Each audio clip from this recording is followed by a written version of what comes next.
tell you everything it's going to ask you to do. So these things are familiar.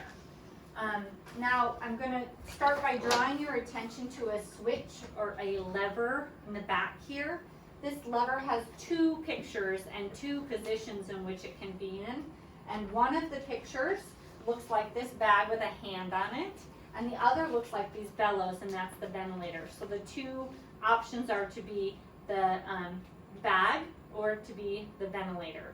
And it's important for you to know where that's located, because in the event that the provider that's doing the intubating in the operating room is not an anesthesia provider, it could be somebody from the ICU or from the emergency department, they're not familiar with these ventilators either.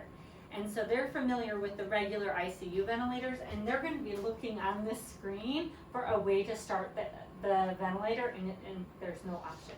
You're just going to need to direct them to this lever, or you can flip it for them, okay? So at some point during the anesthesia machine check, it'll ask you to turn the switch to bag, it'll ask you to turn the switch to vent. You can just toggle that back and forth as it directs you to do that.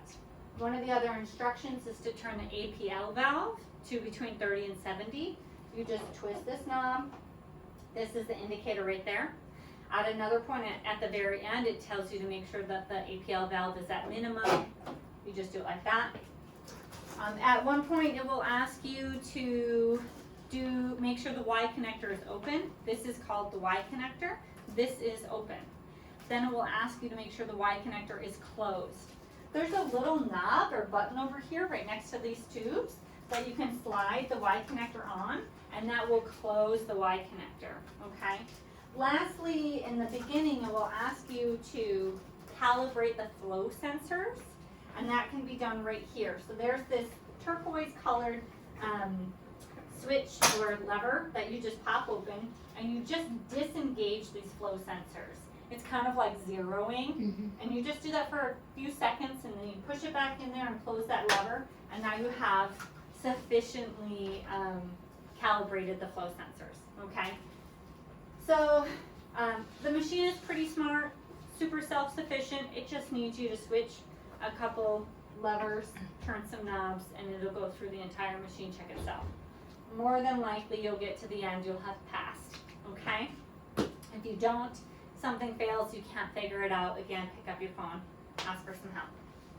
Then you'll get to a screen like this, and it'll say pass, pass, pass, and you can start your case, okay? So you can hit start case by hitting the button, or by hitting this button here. Oops, I was still on the machine check.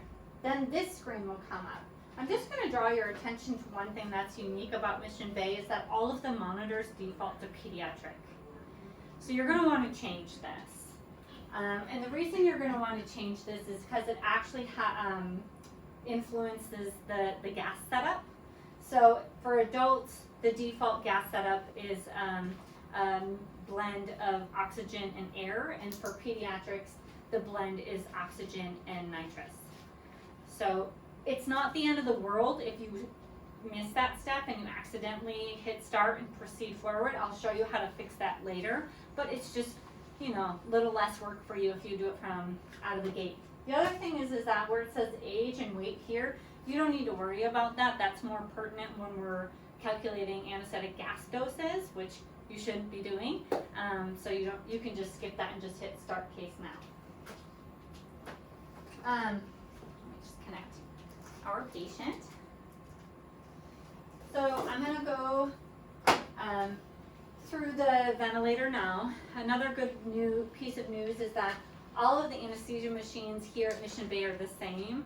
So it doesn't matter what OR you're in, it'll all look the same. And if you've used other ventilators, you know, these all operate relatively the same. It's really just the configuration of the ventilator itself that's a little bit different with a few nuances here and there. So for our machines, everything that you're setting for the ventilator will be down here across the bottom, and then everything that you're getting or reading from the patient will be along this right-hand side here, okay?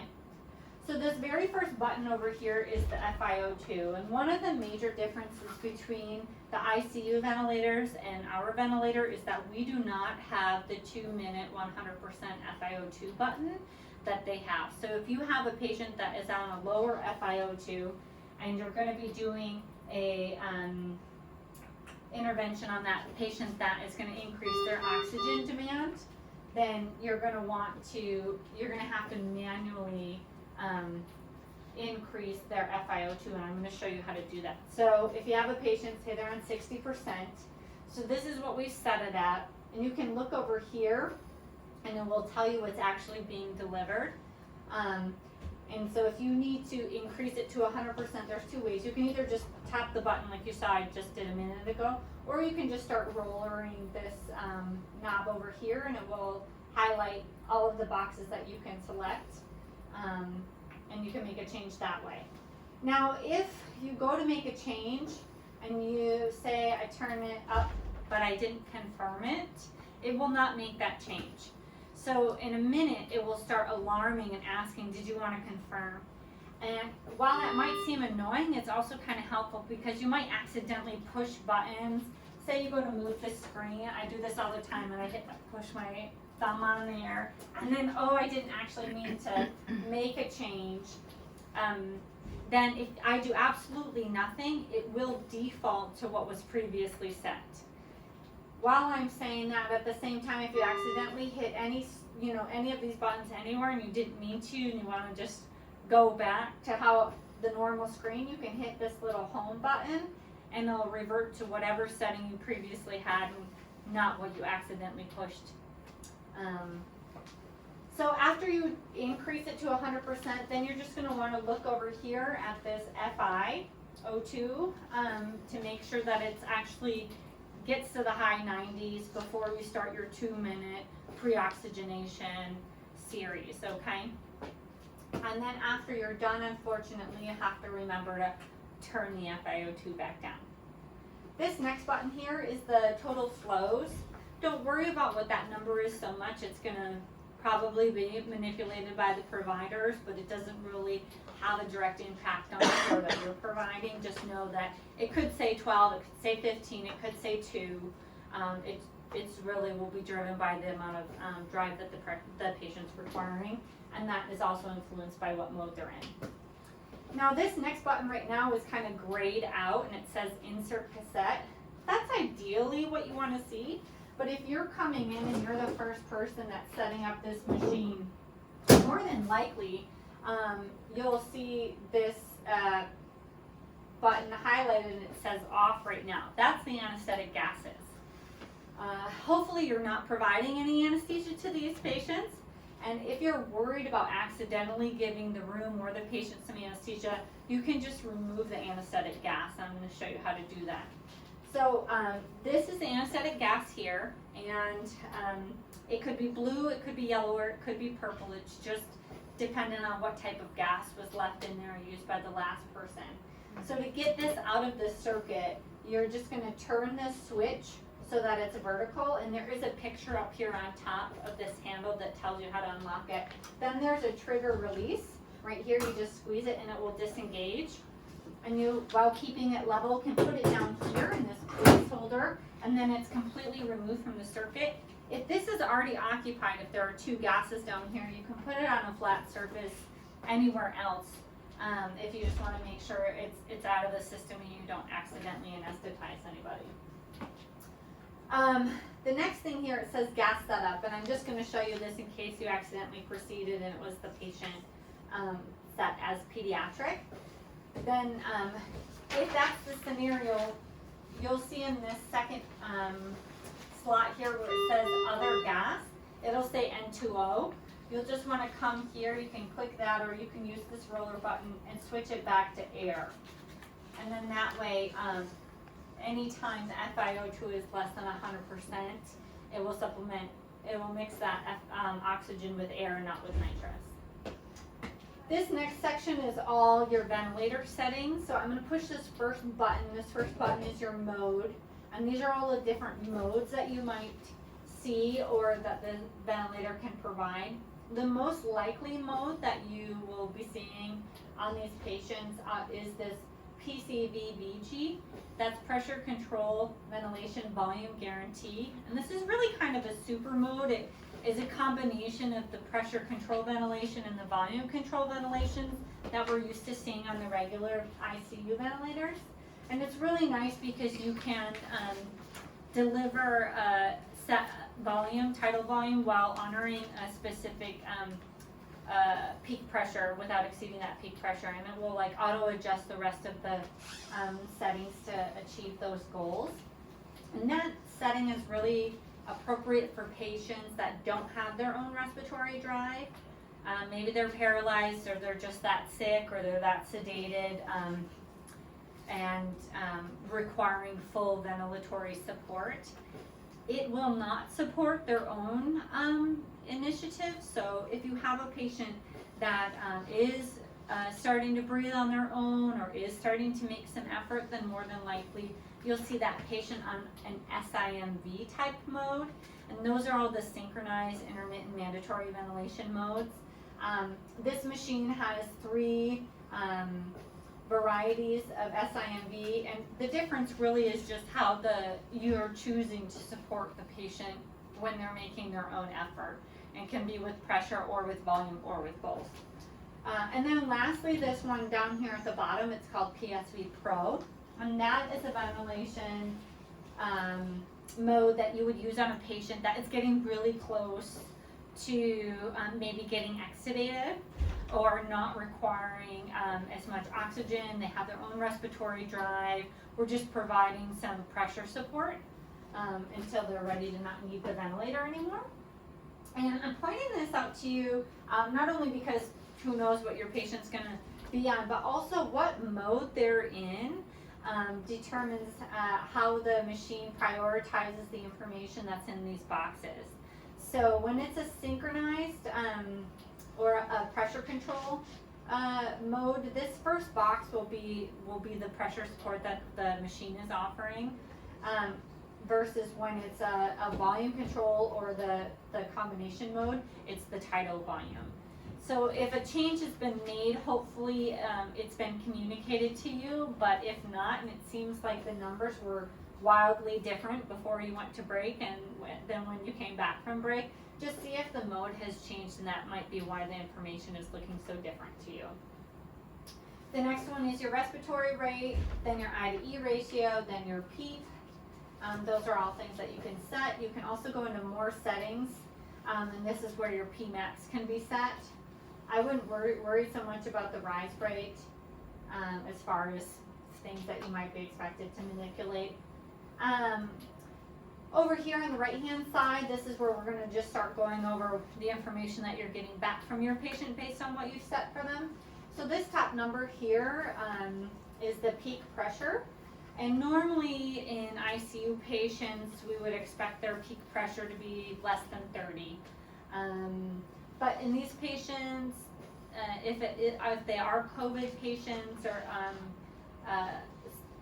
sicker patients, you could be seeing higher peak pressures. They could be up into the 40s and even up to 50.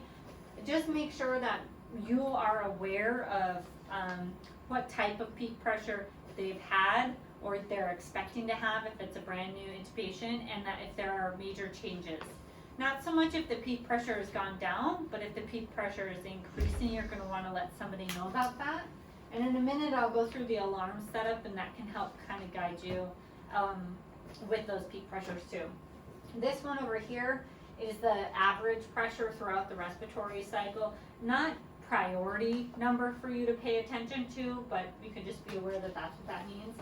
And then this one is the measured PEEP. The measured PEEP should always be a couple of points within the set PEEP. If there is a significant discrepancy, usually that PEEP is increasing or greater than what is set, and you would absolutely definitely want to let somebody know because there could be a problem with the ventilator, or there could be some air trapping in the patient that's causing that. This next number is the tidal volume.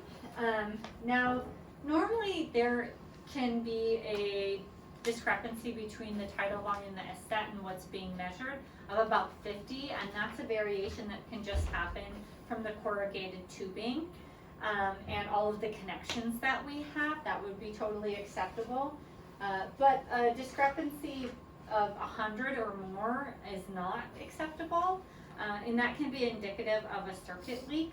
My advice is that I would first just start checking all of the connections. You know, once this is in place, I mean, there's over 8 different spots where something might not be connected really well, or something could just be loose somewhere.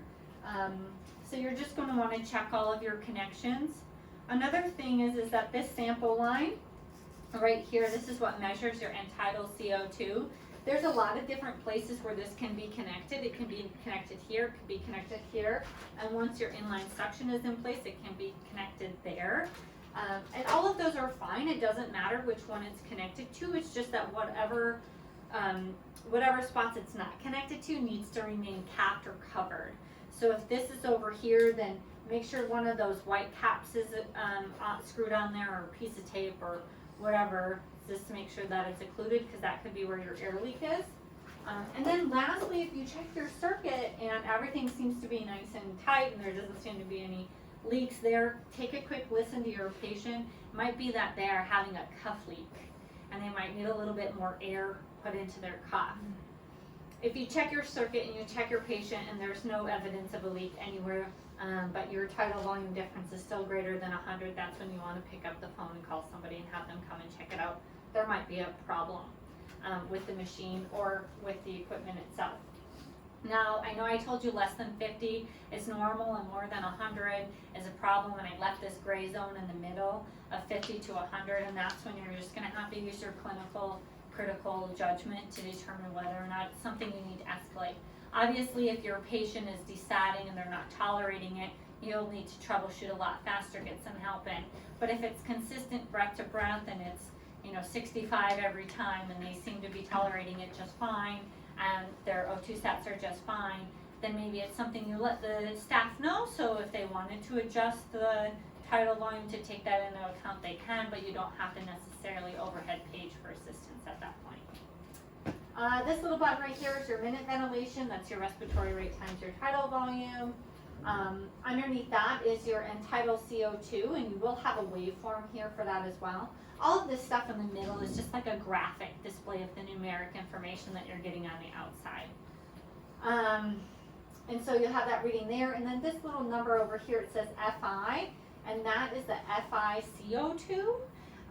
And every machine has the CO2 absorber right here, and these last approximately-ish about 12 hours of use. So once this gets saturated, some CO2 can be back released into the breathing circuit, and the patient can start rebreathing CO2. A little tiny bit is okay. I think the default setting is that it'll alarm when it hits 5. You'll just want to call somebody so they can come and help exchange out the CO2 absorbent for you. Okay. Underneath that, this is the percent reading for the agent that's being delivered, meaning the anesthetic gases. Hopefully that always says 0 for you. Then next to it here is the FiO2 that's being delivered, and then there's the end-tidal O2. I don't think that information is given to you readily on the regular ventilators, but it is here. And then the reading for the respiratory rate. So, right now, because I have it on a fake patient and the PCVG, these two numbers are the same. But if your patient is doing some over-breathing and they're in one of the synchronized modes, then you'll see a difference in those two numbers. Now, a couple of things I just want to draw your attention to is this alarm setup here. So just like you would make some adjustments to your vital sign alarms because you want to be notified of certain things, you can do the same thing here for your ventilator alarms. And you're probably going to want to do that because the default setting for these alarms are quite liberal, okay? And some of them are even off.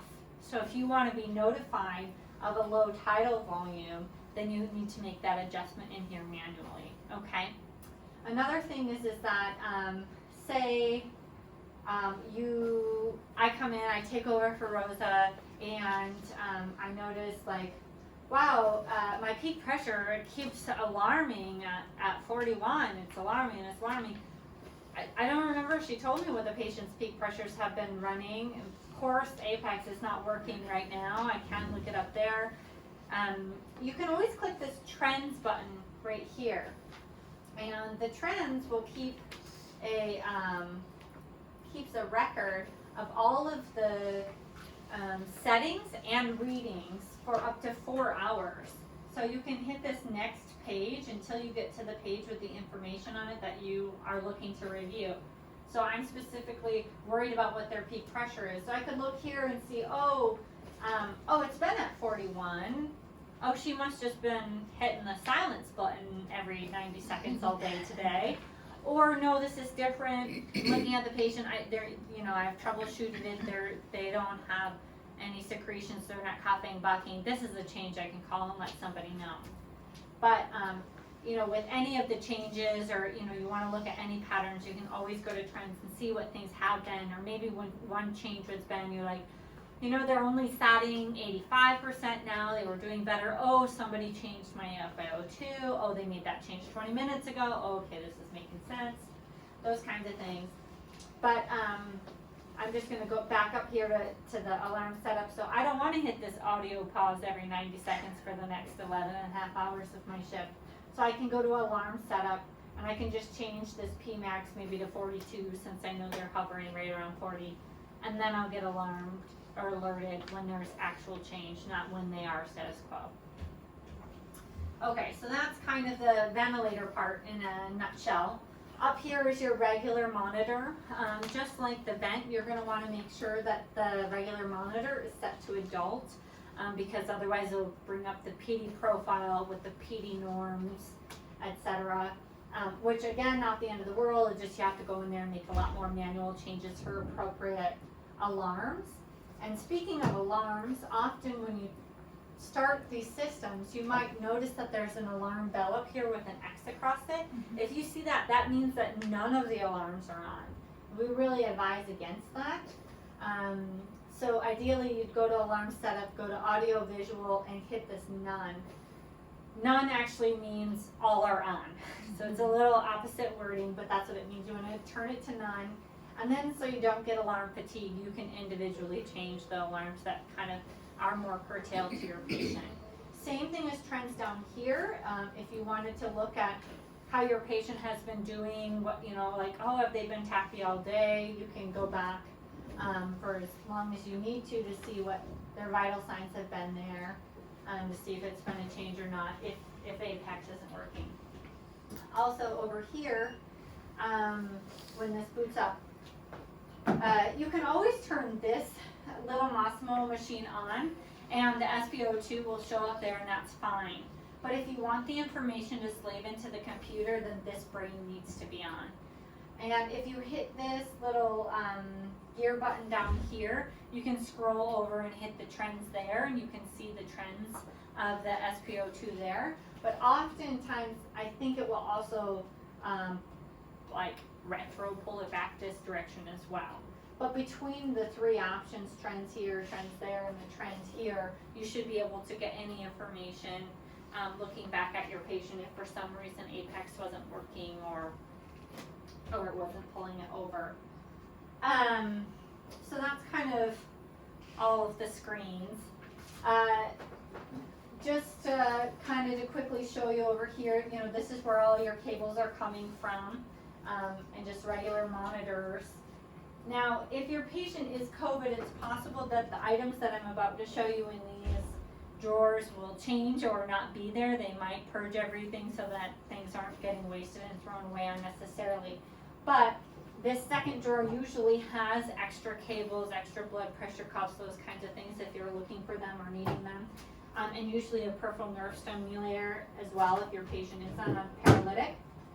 This top drawer has a couple of useful things. If your patient's sweaty or their EKG got pulled off, there's extra ones of those here. There's extra HMEs here, and these often get kind of filled up with sputum, so you might actually be changing or replacing those. It can be a reason why you have high peak pressures, is because that thing is full of some stuff. And are you only using one filter for these patients? Because the prior setup was one filter at the top and then one right where it attaches to the anesthesia machine. Yeah, correct. So, hi. Hi, can I just jump in on this? Sure. Yeah, so you will more than likely see 2 of these in Okay. place. So one close to the patient and then one up here on the expiratory limb as well. But if that's the case, you still should only have to change this one. Okay. Yeah, the majority of the secretions are gonna be, yeah, exactly. The other alarm that you might possibly see is sample line block. Mm-hmm. And this is the sample line that I was telling you about before. Usually that means somebody's stepping on it, or something got rollered over it, or it's being pinched somewhere. But if that's not the case, moisture can also build up in here too. And so you can just replace that with this here.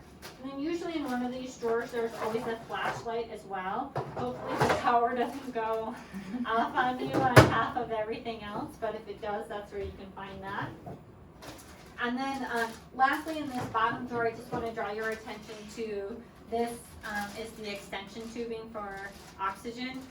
So hopefully you checked and you have a full tank, but maybe you didn't look closely and it was empty, and now you need to connect to a flow meter that is someplace else. In this room, it happens to be right there on the boom, which is lovely, but that's not true for every room, and the rooms are kind of big, so the flow meter might be a little ways away, and you'll need this. And I just wanted to show you, there is an auxiliary O2 flow meter here as well, and this is available to you. If something's happening and you don't know what, and you need to bag your patient, and this is empty and you can't find that, of course you can use this. When there is 2 supplies of oxygen too, there's the wall supply and there's an O2 tank that's on the back of the machine. And you just need to, connect it and turn it on like you normally would. But if there's a problem with the machine and they have to take it away and replace it, then you're going to have to relocate to a different oxygen source anyways. So yes, this is there, but I would make this your #1 pick if you find that you're taking the patient off of the ventilator and you're going to bag them, just in case you need to be mobile or disconnected from this completely. So that's kind of the machine and the supplies and the setup that you would like to have for yourself. I'm going to just quickly run you through a mnemonic that I put on the 3rd page under number 7. And these are just some troubleshooting that you can do. If you're having some alarms go off and you don't know why they're going off or something is going on with your patient, you can run through this mnemonic, this DOPE mnemonic, while you wait that 30 to 60 seconds for whoever's coming in to help you to don all of their PPE, okay? So the D stands for displacement or disconnection. The disconnection would be what I was telling you about, somewhere, these vents, actually, this pops off super easy. There's so many connections, there's so many opportunities for it to become disconnected, so that could be why. Also, it could be that the tube has displaced into the right main stem, and that's why, you're having a high peak pressure alarm. What you want to do then is just take a quick listen to your patient's lung sounds, see if they're equal on both sides. Or the O is obstruction or occlusion. And that could be that the patient, maybe they're light and they're biting, so the tube is getting occluded. Or maybe somehow the tube migrated a little bit and now there's a kink in it. Or maybe it's being occluded with a mucus plug or a bunch of secretions. And all of that can kind of be identified by just trying to pass the inline suction, right? If you can't get it anywhere, they're biting on it or it's kinked, right? Or maybe you get it through and then you pull out and suck out a whole bunch of stuff. The P stands for pneumothorax. I mean, normally we don't think about that happening to our patients, but these are some pretty sick patients. Most of them are developing pretty significant pneumonia and infiltrates and effusions. So it's something that you would usually identify when you took a listen to see if the tube got displaced, that you could pick up on, like, hey, I'm not really hearing anything on the left side. And then E is equipment. You've really ruled that the patient is sedated and paralyzed and, dry as a bone. And everything else looks fine, you can't, you know, it might just be an equipment malfunction. And this is a really good thing for you to run through and troubleshoot so that when that other provider does come through the door, you've really eliminated that portion of the algorithm, and together you guys can work faster to identifying what the problem or the solution is. Because these patients aren't going to tolerate these kinds of interruptions very long, because they don't have a reserve, and they're going to deteriorate faster. So this will be really, really helpful. You can tell, you know, you've tried these things like, oh, I suctioned them, I didn't get anything, or, you know, I can't hear anything here, or, you know, whatever it is, then you guys can move along faster, find that fix. Do you guys have any questions?